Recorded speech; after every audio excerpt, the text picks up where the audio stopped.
Voy a empezar, a diferencia de muchas presentaciones, con la última diapositiva. Siempre que usted vaya a leer sífilis, refiérase a este autor. La doctora Cristina Marra es una de las primeras autoridades mundiales en todo lo que tiene que ver con sífilis. Y en este artículo, que todavía no se ha publicado, esta es como la publicación previa, en donde ella habla acerca de cosas importantes que usted debe tener en cuenta para el diagnóstico y el tratamiento de la sífilis, y menciona algunas cosas que quiero resaltar en este momento. Y es que, a pesar de que llevamos más de un siglo tratando y experimentando en sífilis, el problema está en la interpretación de las pruebas serológicas, y uno de los puntos más a discusión es a quién se le va a hacer una punción lumbar cuando le diagnostican la sífilis. Y son dos de los aspectos más importantes en los que quiero hacer énfasis a lo largo de esta charla.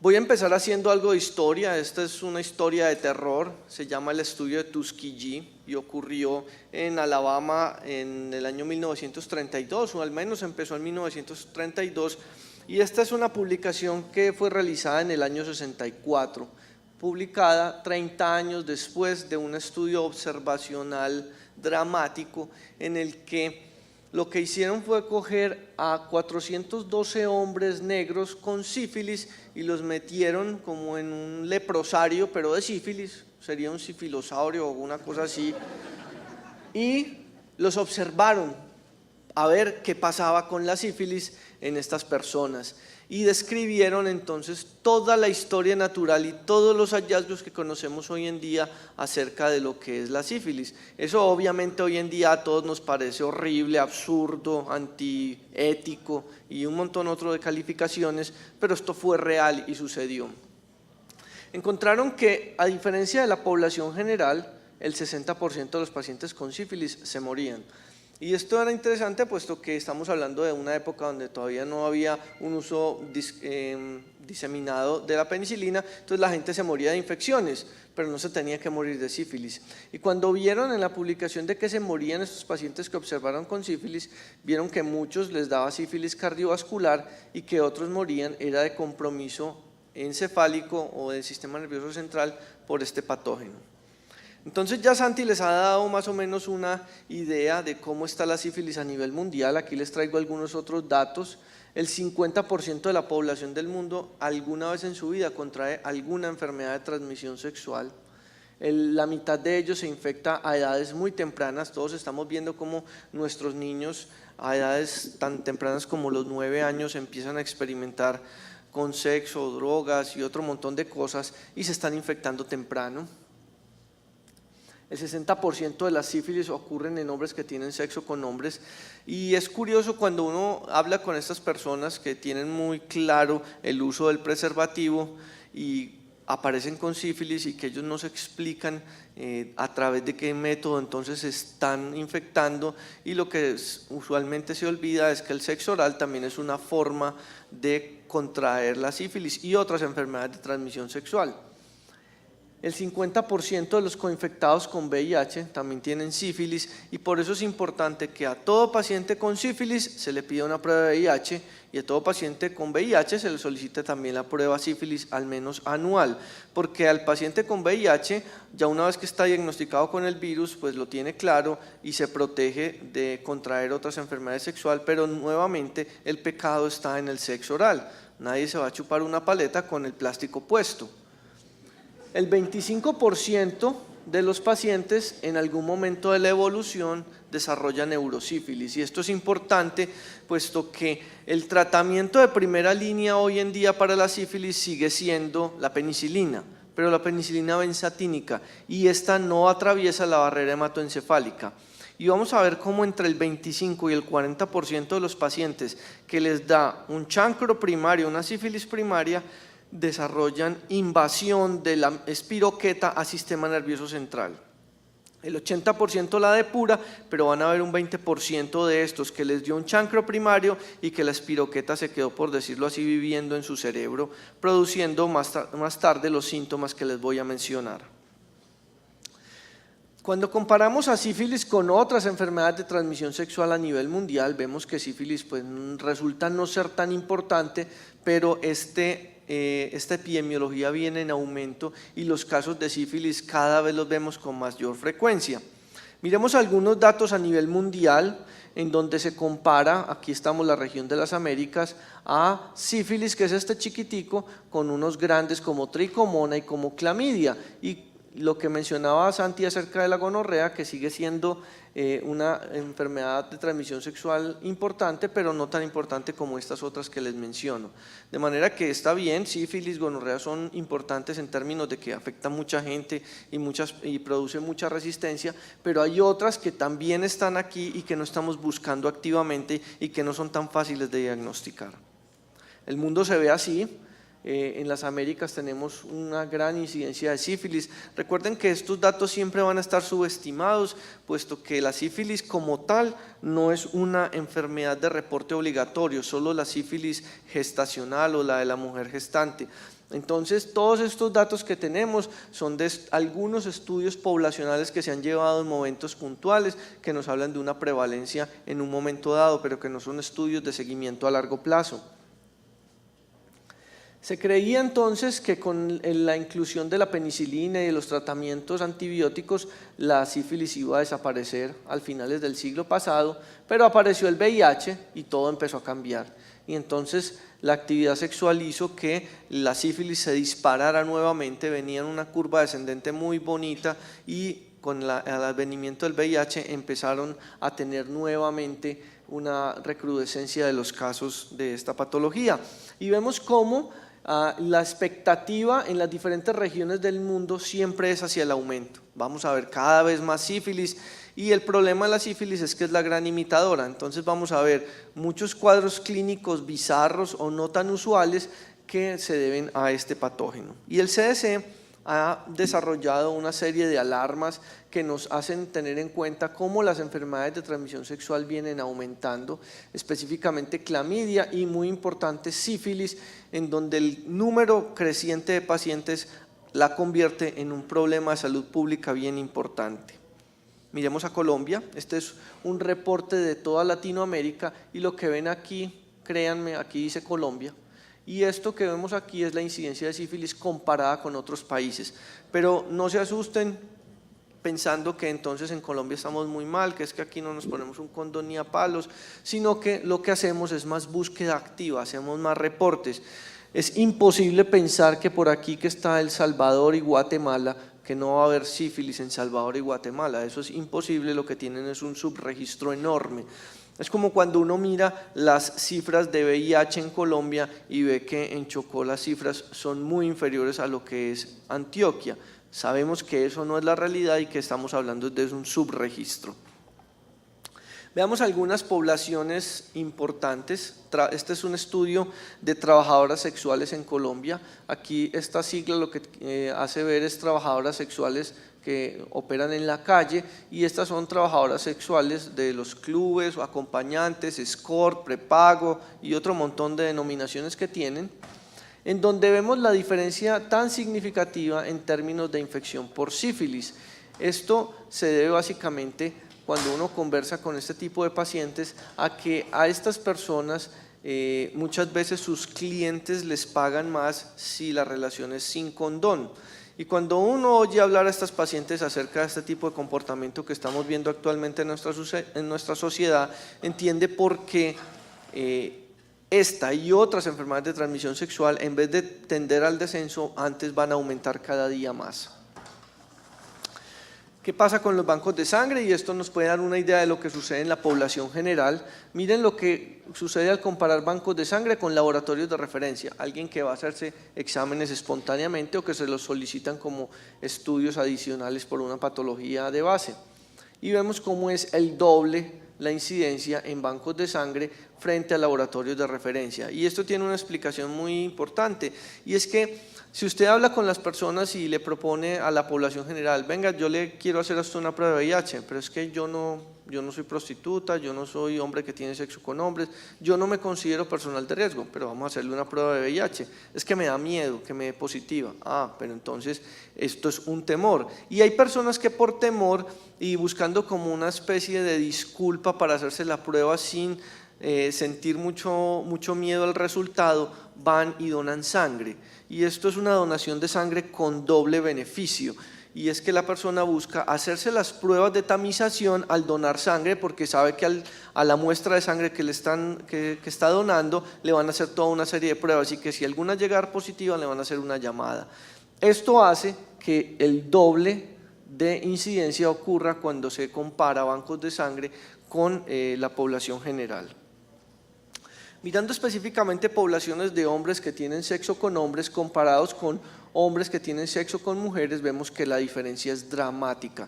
Y esto se debe básicamente a que el hombre que tiene sexo con hombres básicamente tiene relaciones anales, y que el ano y el recto son una mucosa que no está diseñada para esto, y que siempre hay trauma. Siempre que hay trauma está exponiendo usted directamente la sangre y la mucosa del paciente a una carga de semen en particular que puede estar infectada con sífilis o con cualquier otro patógeno. Es por esto también que el VIH se transmite con mucha más facilidad de hombre a receptor anal que de mujer a hombre, porque la cantidad de mucosa y el trauma que ocurre es siempre a través de la vía rectal o de la vía anal. Esto ya se los mostraba Santi, como la mayoría de los pacientes son asintomáticos, pero dentro de esos asintomáticos las mujeres llevan la peor parte, como en muchas otras enfermedades, y se debe básicamente a que muchas de estas lesiones son en la parte interna de la vagina y la mujer no puede fácilmente acceder a un diagnóstico visual. Nuevamente, mirando a nivel mundial cómo ocurre esto, los hombres son la mayormente afectados comparado con las mujeres, pero lo que les quiero hacer énfasis en esto, es en las edades en las que está afectando la sífilis. Al igual que en el VIH, estamos viendo cómo el compromiso por sífilis es cada vez más joven y cada vez más femenino, contrario a lo que sucede con otras enfermedades. Y al comparar específicamente población HIV positiva con HIV negativa, vean ustedes la diferencia tan marcada que ocurre entre una y otra población, porque el VIH le ayuda a la sífilis y la sífilis al VIH también. Y ya les voy a mostrar de qué manera ocurre esto. La Organización Mundial de la Salud y otros entes internacionales que se ocupan de este tipo de problemas han diseñado una serie de campañas que lo que buscan es una reducción del 90% de la sífilis para el año 2030, algo parecido al 90-90-90 que se busca con VIH, pero aquí aplicado a la sífilis. Esto es una meta bien ambiciosa que busca interferir directamente con la transmisión de este tipo de infecciones, pero que tiene unas connotaciones comportamentales y sociales bien importantes. El estudio de Tuskegee nos enseñó esta tablita y se sacrificaron casi 500 vidas y 30 años de investigación para entender esta diapositiva, en la cual lo que ustedes ven es que una persona, una vez que entra en contacto con el treponema, se demora en promedio 21 días para que le salga un chancro. Esto es en la población sin VIH. Unos meses o tal vez años después, un año después, el paciente desarrolla la forma secundaria, que es el brote diseminado. Es la roceola sifilítica, como la llamaban antes, la cual puede incluso resolverse sola, espontáneamente, y recaer en un 25% de los casos. Posterior a esto, el paciente entra en un periodo de latencia que es muy variable. Algunas personas tan rápido como a los 2 años ya desarrollan las formas terciarias, específicamente los pacientes con VIH que están muy inmunosuprimidos, tan rápido como 2 años después ya desarrollan las formas terciarias. Estamos hablando entonces de las formas tardías de la sífilis, conocidas como las formas cardiovasculares, neurosífilis con todo su espectro de enfermedad, y los gomas sifilíticos. Pero aquí lo importante es entender las 3 fases de la sífilis, y que en los pacientes con VIH estas 3 fases se pueden dar en un periodo muy corto de tiempo, a diferencia de lo que ocurre en la población general, en donde estas 3 fases pueden demorarse muchos años. Este es un artículo de revisión bien importante publicado en una revista colombiana de psiquiatría hace un año, en donde nos muestran de una manera muy gráfica números y porcentajes de lo que ocurre con el contagio de la sífilis y la evolución natural de la misma. Veamos aquí cómo una vez que el treponema entra en el sistema del paciente, invade entre el 25 y el 40% al sistema nervioso central, 25% en el inmunocompetente, 40% en el paciente con VIH, marcada diferencia en lo que tiene que ver con compromiso en sistema nervioso central. El 80% de ambas poblaciones va a depurar esta infección y va a lograr matar al treponema que logró invadir el sistema nervioso central. Pero entre el 13 y el 20%, 13 sin VIH y 20% con VIH, van a quedar con treponemas en sistema nervioso central y eso es lo que llamamos una neurosífilis asintomática. Entonces, esta es tal vez de las pocas entidades en donde el paciente tiene una infección en el cerebro y no siente absolutamente nada. Tiene un patógeno metido en el sistema nervioso central y el paciente está absolutamente normal un viernes por la tarde escuchando una conferencia de neurosífilis. Y con el tiempo, 15, 25 años después, el paciente desarrolla algunas de las formas clínicas que en el paciente sin VIH se manifiesta como una neurosífilis meningovascular. Esto no es más que un accidente cerebrovascular hemorrágico. Por eso, ustedes van a ver que en los servicios de neurología y en muchos servicios de urgencia, todo paciente que llega con un SB hemorrágico le piden un VDRL. Porque cuando el paciente de 60 años llega con esto, es hipertenso, diabético, dislipidémico, mal controlado, uno dice, pues tiene factores de riesgo para que le dé un SB. Sin embargo, pídanle un VDRL para que miren si alguno adicional a estos factores de riesgo no podría ser también la sífilis, pero en el de 60 años que no es ni hipertenso, no es diabético ni dislipidémico y llega con un SB, una de las causas principales es la sífilis meningovascular, un tipo de neurosífilis. A diferencia del paciente con VIH, en el que la principal manifestación de la neurosífilis es la neurosífilis ocular y óptica. Entonces este es un paciente con VIH que empieza a quedarse ciego y usted le hace estudios imagenológicos y en realidad no encuentra ni un tumor, ni una toxoplasmosis, ni nada parecido y todo se debe a sífilis. O también el paciente con VIH que empieza a perder la audición. Principal causa, neurosífilis óptica o oftálmica. Ya otras formas como las formas neuropsiquiátricas son bien importantes y por eso también van a ver que en las clínicas psiquiátricas a todos estos pacientes les hacen una punción lumbar y les piden un VDRL porque muchos casos de neurosífilis tardía se manifiestan como trastornos neuropsiquiátricos y ya está pues los más conocidos como el tabes dorsal y los gomas sifilíticos que son como lesiones sólidas en el sistema nervioso central cuyas manifestaciones van a depender de qué parte del cerebro estén afectando. Como les decía, VIH y sífilis comparten un escenario similar y se ayudan entre ellos. El VIH le ayuda a la sífilis porque aumenta el riesgo de neurosífilis. Veíamos que pasa de un 25 a un 40% el compromiso en sistema nervioso central y la falla serológica, es decir, el retorno del VDRL, la disminución en los diles también es más lenta y más tardía en los pacientes con VIH.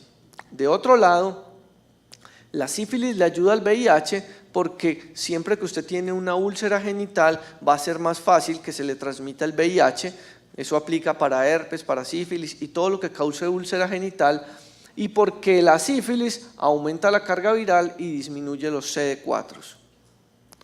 Entonces, tenemos algunas peculiaridades que debemos entender de la coinfección sífilis-VIH y es como el VIH le altera las manifestaciones a la sífilis, hace que las formas terciarias entendidas como la cardiovascular, la neurosífilis y los gomas se presenten mucho antes. Si veíamos que en la población general esto se presenta entre 10 y 30 años después, en pacientes con VIH muy inmunosuprimidos los podemos ver incluso entre 5 y 10 años posteriores a la primoinfección. Les mencionaba cómo las formas oculares y ópticas son lo más frecuente y cuando usted ya tiene diagnosticada la neurosífilis y va a hacer un seguimiento del VDRL tanto sérico como de las características del líquido cefalorraquídeo, esto se puede demorar 2 años o más en normalizarse sin necesidad de que hubiese una reinfección. Hay más reacciones de tipo Harish-Herxheimer, que es una reacción impronunciable en donde lo que sucede es que básicamente la destrucción del treponema causa una reacción inflamatoria a nivel sistémico o en este caso a nivel del sistema nervioso central, exacerbando la sintomatología del paciente y definitivamente el paciente con VIH tiene más recaídas. Aquí vemos algunas características importantes de los diferentes tipos de sífilis en el paciente con VIH. Si bien el chancro en el paciente sin VIH suele ser un chancro único no doloroso, en el paciente con VIH es un chancro múltiple y que usualmente se sobreinfecta y por lo tanto tiende a doler. La presentación inicial de la sífilis en el paciente con VIH suele ser tanto el chancro como el brote. Entonces usted puede ver al mismo tiempo el paciente con el chancro primario genital y brote secundario, cosa que es muy raro ver en el paciente sin VIH. En el paciente con VIH es una cosa muy común que podamos ver esta superposición de primaria y secundaria.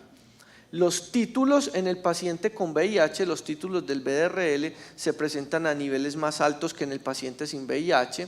Ya mencionábamos la falla serológica, mencionábamos el fenómeno impronunciable y esto es muy importante, el fenómeno de prosona.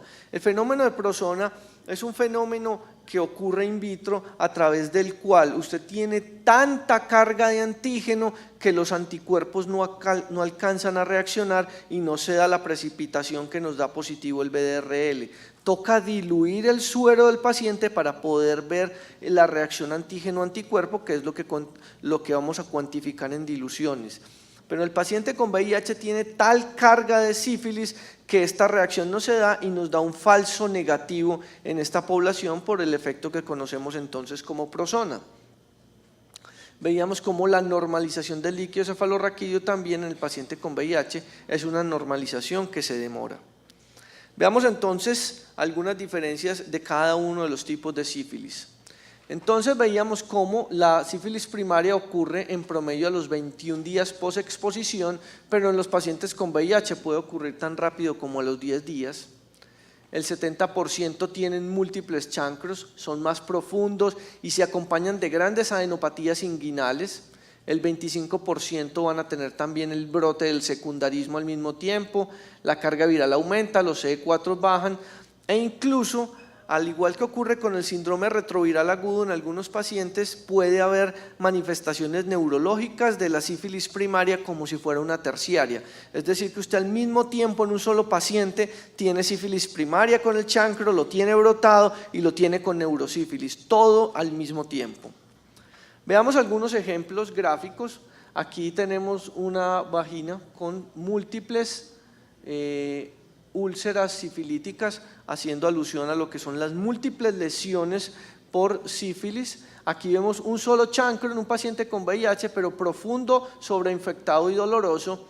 Y esto es lo que no estamos acostumbrados a ver, y es la sífilis oral, que es este tipo de lesiones como de lengua en mapa o de lesiones ulceradas en la lengua. Y aquí es cuando todos nos acordamos de la última vez que nos dio una úlcera en la lengua, que habrá pasado por ahí, pero usualmente son aftas virales inespecíficas, pero en estos pacientes es la puerta de entrada y de reinfección de la sífilis. Vale mencionar aquí también una particularidad de la sífilis, que es la sífilis inocente, y es sífilis en personas que nunca han tenido una relación sexual en su vida. Lo hemos visto en pacientes que se realizan piercings o que se realizan tatuajes y que a través de estos contaminados, les muestro el mecanismo de contaminación. Tatuadores que tienen sífilis en la boca y que te inoculan directamente la sífilis en el momento del tatuado. Lo hemos visto con sífilis y con gonorrea. Tuvimos una niña que le tatuaron la rayita aquí de las cejas bajo este método y le dio en el tatuaje de la rayita de las pestañas, le dio una gonorrea en el ojo porque el tatuador tenía gonorrea en la boca y le tatuó directamente el patógeno en su ojito. Entonces, con mecanismos de transmisión totalmente inocentes hemos visto enfermedades de transmisión sexual. Tuvimos un niño minero, un niño de esos menores de edad que trabajan en las minas de Amagá, que vino con adenopatías generalizadas. Pensamos que era un linfoma, que era otra cosa, porque el niño nos juraba que era virgen, pero a alguien se le ocurrió hacerle, como en el tamizaje de enfermedades inmunológicas, pensábamos en una artritis reumatoidea juvenil, hacerle un BDRL que dio en 128 diles. Entonces lo corroboramos y tenía sífilis, y este niño ¿de dónde sacó sífilis? Resulta que es una costumbre entre los mineros que, como salen pues llenos todos del carbón de las minas, ya salen muy sucios, se cambian la ropa y a veces incluso se la prestan, y se prestó la ropa interior con un adulto, y el adulto tenía sífilis y le prestó la ropa interior con sífilis, y el niño se la puso y contrajo sífilis inocente. En el diagnóstico diferencial de las úlceras genitales, obviamente uno debe tener en cuenta los herpes como una de las principales, algunas reacciones alérgicas a droga, las aftas que ya mencionábamos, pero quiero hacerles especialmente énfasis en esto, y son los carcinomas ulcerados de los genitales, porque es algo que no veíamos antes, y es: los pacientes con VIH antes se morían de SIDA. Hoy en día sobrevivir con VIH es relativamente sencillo si eres adherente al tratamiento, y son tratamientos muy bien tolerados. Entonces estamos viendo el recrudecimiento de las infecciones por PBH, cáncer de recto, cáncer de ano asociado al PBH. Exactamente lo mismo del cervix de la mujer, pero en el recto y en el ano.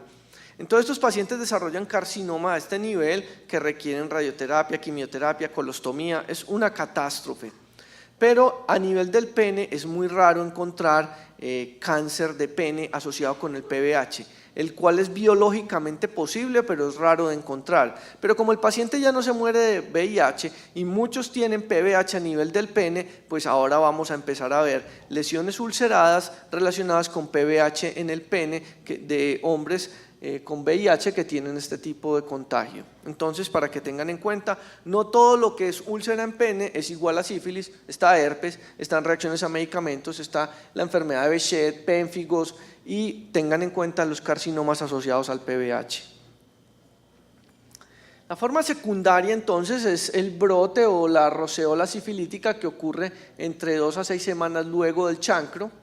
Hay una espiroquetemia, entonces el paciente con el brote presenta fiebre, brote, adenopatías, se ve muy enfermo. Algunos incluso desarrollan, al igual que la artritis gonocóxica, también hay artritis sifilítica, hay perihepatitis gonocóxica, hay perihepatitis sifilítica, y obviamente síntomas neurológicos por neurosífilis. Puede aún haber chancro, sobre todo en pacientes con VIH. Esta roceola sifilítica mejora espontáneamente en 2 a 12 semanas, pero el 25% recae un año después. Y estas son las lesiones que todo el mundo debe tener en la cabeza. Entonces, un paciente que le llega con lesiones palmoplantares, eso en nuestro medio casi siempre es sífilis. Y este paciente que no sabía que tenía VIH llegó con este brotecito que le comprometía también palmas y plantas. A este paciente uno no le puede dar la mano porque en las palmas de la mano eso llora treponemas y llega uno a tener un uñerito y por ahí se puede también contagiar de forma inocente. En la forma terciaria entonces tenemos, como les mencionaba, las formas cardiovasculares, los gomasifilíticos y la neurosífilis. Esta es la forma no infecciosa de la enfermedad, a menos que sea un paciente con VIH en donde coincida el chancro, el brote y los síntomas neurológicos. Ocurre temprano en pacientes con VIH, tardío en pacientes sin VIH y afortunadamente solamente en el 40% de formas asintomáticas de neurosífilis, pero el 25% va a desarrollar alguna sintomatología. ¿Y cuál sintomatología es? Todo esto. Entonces, si bien sífilis es la gran simuladora o la gran imitadora, aquí sí que es cierto en lo que tiene que ver con la parte neurológica. Como les decía, la forma más frecuente en el paciente sin VIH es la forma meningovascular, en el paciente con VIH es ótica y oftálmica, pero todo esto lo puede usted ver en las formas de sífilis en este tipo de pacientes. Para el diagnóstico utilizábamos mucho el campo oscuro. El campo oscuro era una prueba muy útil al principio cuando no teníamos pruebas serológicas, pero esta prueba entró en desuso porque tenía muchos falsos positivos. Requiere que las personas tengan un entrenamiento específico, una buena toma de la muestra. No se puede realizar en la boca porque todos tenemos espiroquetas en la boca, entonces usted no sabe si lo que está viendo es una sífilis oral o si es simplemente la flora normal de la boca. De manera que esta era una buena prueba en el pasado, pero ya no se utiliza. Hoy en día utilizamos el diagnóstico serológico y en esto quiero hacerles énfasis en unos aspectos. Esto es todo lo que hay disponible en el mundo para diagnosticar sífilis a nivel serológico. En nuestro país hacemos estas dos y hacemos el FTA y el TTPA. Quiero que miren esta parte en especial. Miren cómo la sensibilidad en las formas primarias y secundarias es muy buena, incluso en la latente. Pero miren lo que sucede en la forma terciaria y es como la sensibilidad del BDRL es alrededor del 70%. Una prueba que de regular a mala para el diagnóstico de sífilis en las formas terciarias. Y esto es un problema porque si a un paciente le da el BDRL negativo, nadie va a seguir buscando la sífilis.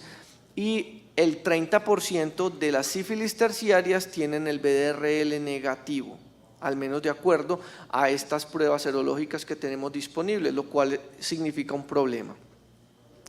Otro problema u otra pregunta que nos hemos estado preguntando hace algún tiempo es cuando un paciente tiene una sífilis y tiene VIH, ¿a quién le debo realizar la punción lumbar? Este es un artículo de este año, como le gustan a Santi así fresquitos o calientes, yo no sé cómo es que le gustan, pero nos mencionan algunos criterios para hacerle punción lumbar a los pacientes con sífilis y VIH.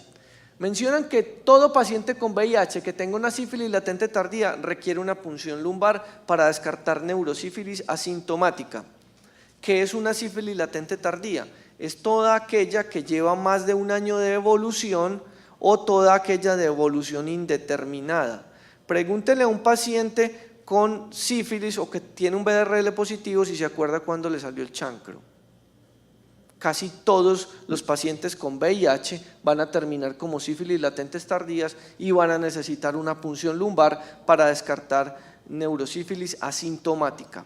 Pero aquellos en donde tenemos una sífilis latente temprana o que sí recuerdan y tienen menos de un año de evolución, los criterios son tener un BDRL más de 1 en 32 y unos CD4 menores de 350, puesto que tienen 18 veces más riesgo de tener neurosífilis que la población control que no cumple con estos dos criterios.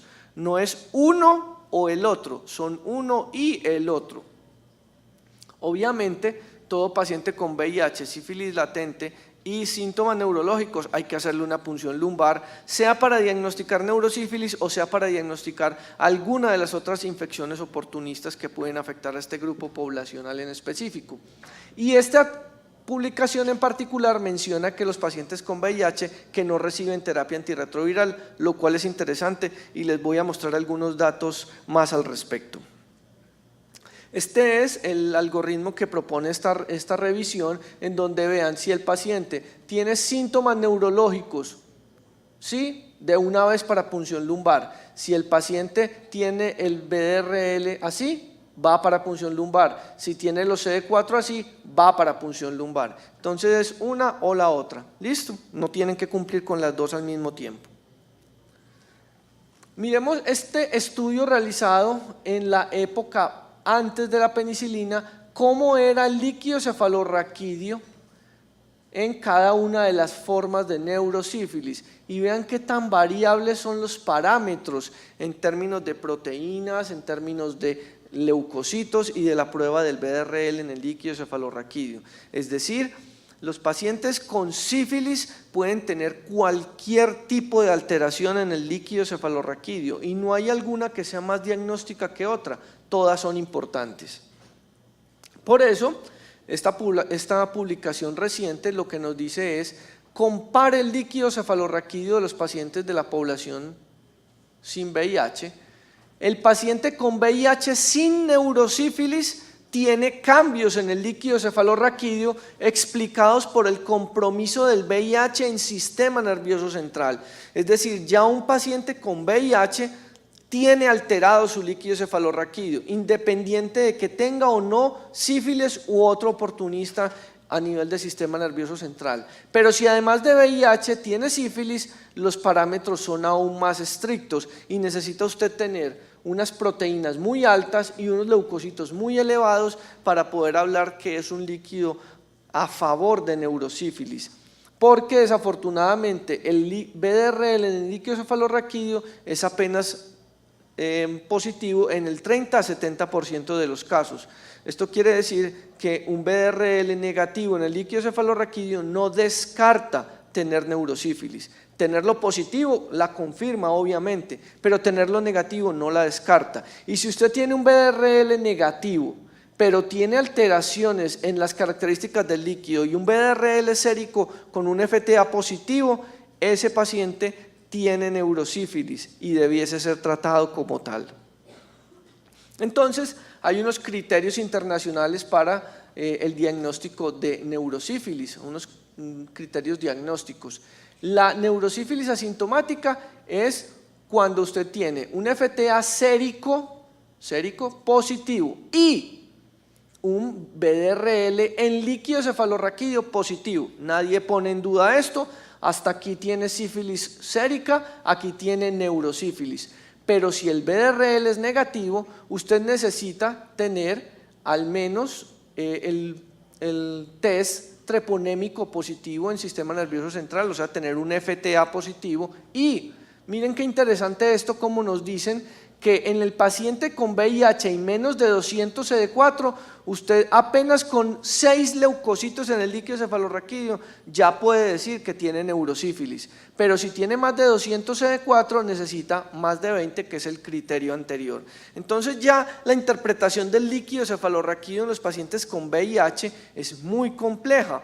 Y por eso, aunque esto es lo que dice la literatura, al final les voy a contar qué es lo que hago yo. Obviamente eso es evidencia categoría D y cada cual podrá hacer lo que quiera, pero yo les voy a dar mi punto de vista al respecto. Miren lo que veíamos antes como un parámetro importante para el diagnóstico de neurosífilis, los títulos mayores de 32 y los CD4 menores de 350. En este otro estudio no tiene ningún valor para el diagnóstico de neurosífilis. Lo que tiene más valor sigue siendo la pleocitosis, dependiendo de si es HIV positivo o HIV negativo. Entonces, tener VDRL, tener 350 CD4, 1 en 32 de VDRL, eso cada vez está perdiendo más vigencia y le estamos prestando más atención a las características del líquido cefalorraquídeo. Se han buscado opciones diagnósticas, entonces este estudio lo que miró es, bueno, si no tenemos un buen resultado con el VDRL en el líquido, entonces hagamos RPR, y como pueden ver, le fue peor. Entonces, cambiar de VDRL a RPR en el líquido tampoco sirvió. Miremos entonces hacer el FTA en el líquido. Vamos a hacer un FTA, diferentes formas de hacer FTA, y vemos que la especificidad y la sensibilidad tampoco fueron óptimas, pero lo que sí se pudo deducir de esto es que tenía un valor predictivo negativo bastante alto. Es decir, que si yo hago el FTA en el líquido y me da negativo, ese paciente no tiene neurosífilis. Si me da positivo, puede que la tenga o no, pero si me da negativo, definitivamente no la tiene. Para finalizar, vamos a hablar algo del tratamiento. Como les decía al principio, la penicilina sigue siendo el tratamiento de elección. La respuesta al tratamiento es igual con y sin VIH, solamente que el paciente con VIH tiene más recaídas. En el caso de que el paciente sea alérgico a la penicilina, y aquí vale la pena mencionar algo importante, y es que la alergia real a penicilina es rara. Muchas personas llegan diciendo, yo soy alérgico a la penicilina porque una vez me hicieron la prueba y eso se puso rojo. Lo primero es con qué le hicieron la prueba. La prueba de alergia a la penicilina no se hace sacando un poquito de la ampolla de penicilina e inyectándosela en el brazo. Eso se hace con determinantes menores, eso viene como un preparado adicional independiente de la ampolla de penicilina, y eso es lo que se le inyecta al paciente, porque el paciente no hace reacción alérgica a la penicilina como tal, hace reacción alérgica a los metabolitos de la penicilina. Entonces, la prueba de alergia a la penicilina tiene que ser realizada con determinantes menores y no con lo que sacan directamente de la ampolla inyectado en el antebrazo, eso no sirve. Tampoco existe la prueba de sensibilidad a las cefalosporinas, que se la inventaron yo no sé en dónde, en algún quirófano, con la inyección de un poquito de cefazolina en el antebrazo del paciente. Eso tampoco existe, eso es un invento muy colombiano. Miremos que una vez que conformamos que efectivamente el paciente en realidad sí es alérgico, lo ideal sería desensibilizarlo, porque doxiciclina es una terapia alternativa pero es inferior y ceftriaxona tiene estudios de equivalencia, pero el 20% de los pacientes recaen. Entonces la siguiente pregunta es, bueno, ¿y el papel de acitromicina? Y la respuesta es este artículo en donde muestran la resistencia de Treponema pallidum a acitromicina, cómo viene en aumento. Puede que tenga mucho que ver con el uso masivo que se le hace en los casos de clamidia, porque se hacen terapias empíricas con clamidia en pacientes con accidente de riesgo biológico, con abuso sexual, etcétera, pero acitromicina no es un tratamiento para sífilis y ya vimos que tampoco lo es para gonorrea. Entonces, ¿qué dicen las guías? Esta es la guía del CDC, la última, en donde nos dicen que en sífilis primaria, secundaria y latente temprana, lo ideal es penicilina benzatínica, una sola dosis de 2.4. Doxiciclina es la opción, pero vean que es una opción inferior y ceftriaxona por 8 a 10 días es una alternativa. En la sífilis latente tardía, la misma penicilina benzatínica, pero 3 dosis, una cada semana, y nuevamente doxiciclina es inferior. Pero si su paciente ya definió que tiene neurosífilis, lo que sigue es penicilina cristalina a esta dosis durante 14 días. Yo nunca le daría 10, yo siempre lo dejo en 14. Y ceftriaxona a estas dosis durante los mismos 14 días es una alternativa con la salvedad de las fallas, del 20% de fallas, y otra salvedad muy importante, y es que, como ya nos decía la doctora María Agudelo esta mañana, es muy importante tener en cuenta parámetros de farmacocinética y farmacodinamia. Pues resulta que ceftriaxona se une más del 90% a la albúmina. Si tú le llegas a aplicar ceftriaxona para tratar neurosífilis a un paciente profundamente desnutrido, que son muy raros en VIH, estos pacientes con menos de 3,5 de albúmina, tú le aplicas el antibiótico por la vena y en media hora lo recuperas en la orina totalmente intacto y nunca llegó al sistema nervioso central y el paciente fracasa, pero no porque la droga no sea buena o porque el paciente desarrolle resistencia o algo, sino porque la farmacodinamia del medicamento no permitió que el antibiótico llegara al sitio de la infección, por desconocer la farmacología de este antibiótico y su alta unión a proteínas. Entonces hay que tener esta salvedad en pacientes que les vamos a aplicar ceftriaxona. Además que ceftriaxona es un antibiótico que es un potente selector de betalactamasas de espectro extendido y este mecanismo hace que nuestras instituciones de la salud se hayan llenado de todo este tipo de bacterias, de manera que hoy en día ceftriaxona es un antibiótico que dejamos básicamente solamente en casos de meningitis adquirida en la comunidad. No se utiliza ni para neumonía, no se utiliza en infección urinaria y no se utiliza en sífilis a menos que tenga una clara alergia a penicilina. Me dirá usted, pero es que ceftriaxona es un betalactámico. Sí, pero solo el 10% de los alérgicos a penicilina son alérgicos a las cefalosporinas, de manera que es una buena opción terapéutica. Comparando entonces el tratamiento de VIH con no VIH, tenga en cuenta que la sífilis temprana, las fallas son del 12 versus el 3% en la población sin VIH, en la tardía es del 25 contra el 7 y que los falsos del BDRL se dan en estos casos en particular. Entonces, tenga en cuenta esto cuando vaya a tratar a estos pacientes que le puede fallar. Por eso, este estudio comparó ceftriaxona y penicilina hace ya muchos años, hace 18 años, y nos muestra cómo no hubo diferencias estadísticamente significativas entre penicilina y ceftriaxona a la hora de curar la infección. El problema es que hubo muchas recaídas en el brazo de ceftriaxona. Finalmente, el seguimiento se hace cada 6 meses hasta que se normalice el BDRL. El VIH, la normalización del líquido cefalorraquídeo, como les decía, puede durar hasta 2 años. Miren más bien los leucos y no el VDRL a la hora de normalizar el líquido cefalorraquídeo, porque ese VDRL se puede quedar muchos años allí positivo y no significa que haya recaída. Pero si pasan 2 años y el líquido cefalorraquídeo no mejora o el VDRL no se normaliza, podríamos pensar en una reinfección y retratar. Este estudio comparó HIV sin HIV y con HIV y miren la diferencia en la sífilis temprana en la normalización de los títulos de 6 a 12 meses y en la tardía de 12 hasta 24 meses, marcando unas diferencias bien importantes.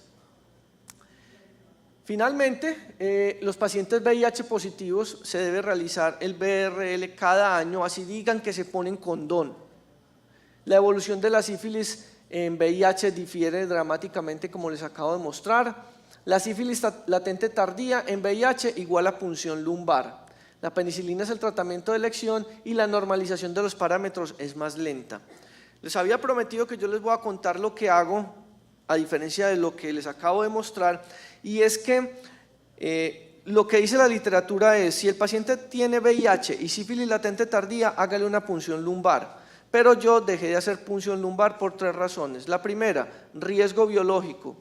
Me cansé de chuzarme cuando uno mete la agujita y brincan y se mueven y hay accidente de riesgo biológico con el operador. Segundo, la cefalea pospunción. Te quedan recordando siempre por la cefalea que les da después de la punción lumbar. Y tercero, porque si estás en una consulta ambulatoria y tú le mandas la punción lumbar, se puede demorar 1 mes o más en que la EPS la autorice, llegue a urgencias, se la hagan, espere el resultado y vuelva a consulta para ver el resultado. Entonces, la opción que yo tomé es que todos los pacientes con VIH, sífilis latente tardía, independiente de CD4, independiente de nivel de VDRL, a todos los trato como si tuvieran una neurosífilis asintomática. Pero eso es evidencia categoría D. Eso es lo que tenía para contarles, pero no se van a librar de mí tan rápido porque sigue la interpretación del antibiograma.